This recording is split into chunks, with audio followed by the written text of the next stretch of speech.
director of so many years experience. And ప్రతి person ఒక different view point, location కానీ, characters కానీ, interpretation of the scene content, కాస్టింగ్లో ఎలాంటి పర్ఫార్మెన్సెస్ ఒక కొత్తగా జాయిన్ అవుతున్న అతని ఆ ఇంటర్ప్రిటేషన్స్ అనేది ఇప్పుడు ఇందులో కొంతమందికి కొన్ని నచ్చచ్చు, ఇంకొంతమందికి వేరే నచ్చచ్చు. అలా రకరకాల వ్యూ పాయింట్స్లో సినిమా లాగే ఉండొచ్చు. ఒకళ్ళు ఒక సినిమా నచ్చచ్చు, ఇంకోటి నచ్చకపోవచ్చు. But the bottom line is, like I said, the interpretation what I think is fascinating. So ఇప్పుడు దీంతో మనకు కూడా అర్థమైందంటే ఏ సినిమా అయినా ఎన్ని రకాలుగా తెచ్చు, ఇది ఇలాగే తీయాలని లేదు. అదొకటి చాలా క్లియర్ కట్ గా I think understood. Yeah, so like I said, ఇప్పుడు ఈ ఓటింగ్ ప్రాసెస్ అనేది స్టార్ట్ అయ్యి నెక్స్ట్ 10 days లో we will get the final selected director. So which will obviously announce at that time. So any questions?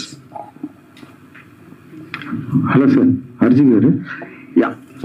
ఇంతమందిని introduce చేస్తున్నారు కదా, అంటే RGV నుంచి అంటే ఏం ఎక్స్పెక్ట్ చేయొచ్చు వీళ్ళ నుంచి అంటే ఏం చెప్తారు సార్? ఆర్జీవి నుంచి ఎక్స్పెక్టేషన్, ఆడ నుంచి ఎక్స్పెక్టేషన్, నా నుంచి ఉంది ఎక్స్పెక్టేషన్. ఇక్కడ అంటే ఆర్జీవి ఏం ఎక్స్పెక్ట్ చేస్తారు అంటే I think the point is, ఇప్పుడు ఒక డైరెక్టర్ అనే దానికి డెఫినేషన్ ఉన్న కంటెంట్ ని తన పర్ఫార్మెన్సెస్ తో, ఒక కటింగ్ తో, ఎడిటింగ్ ఎలా చేశారు, ఎలాగా కంటెంట్ ని ఒక ఎమోషనల్ గా కన్వే చేశారు అనేది టెస్టింగ్ అది.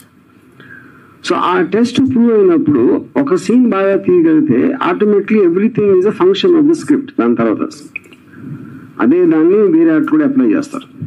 సో మనం పాత రోజుల్లో ఏంటంటే ఒకళ్ళకి డైరెక్షన్ ఛాన్స్ ఇచ్చి మొత్తం సినిమా తీసేవరకు తెలియదు ఎలా తీసేయడం. ఇప్పుడు ఈ కాన్సెప్ట్ ఏంటంటే we can test him by the scene తనకు ఉన్నది. అంటే అంత సింప్లిస్టిక్ థింగ్ కూడా nobody thought of before. Yeah, అంటే ఏదైనా సబ్జెక్ట్ ని రకరకాలుగా తీయొచ్చు అని దట్స్ ద పాయింట్.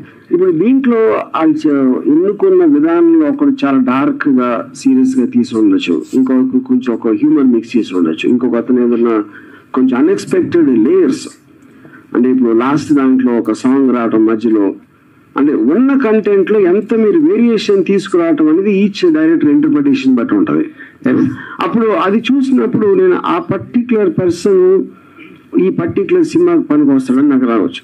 నేను కాకపోతే వేరే ప్రొడ్యూసర్ కూడా చూస్తాడు అది. సో వాళ్ళకున్న సబ్జెక్టు, వాళ్ళకున్న ఒక రిక్వైర్మెంట్ అనేది they might find somebody good in this. ఈ పర్టికులర్ టైప్ ఆఫ్ పర్సన్ మన సినిమా బాగా తీయగలుగుతున్నాయి. అప్పుడేంటి, ఇప్పుడు ఆర్జీబీ డన్ అనేది ఒక షాప్ అనుకుంటే ఆ షాప్ లో కస్టమర్ కావాల్సిన వేరియస్ ఐటమ్స్ ఉన్నాయి. అప్పుడు ఎవరి టేస్ట్ బట్టి వాళ్ళని తీసుకోవచ్చు. That is the whole concept of that. Yeah.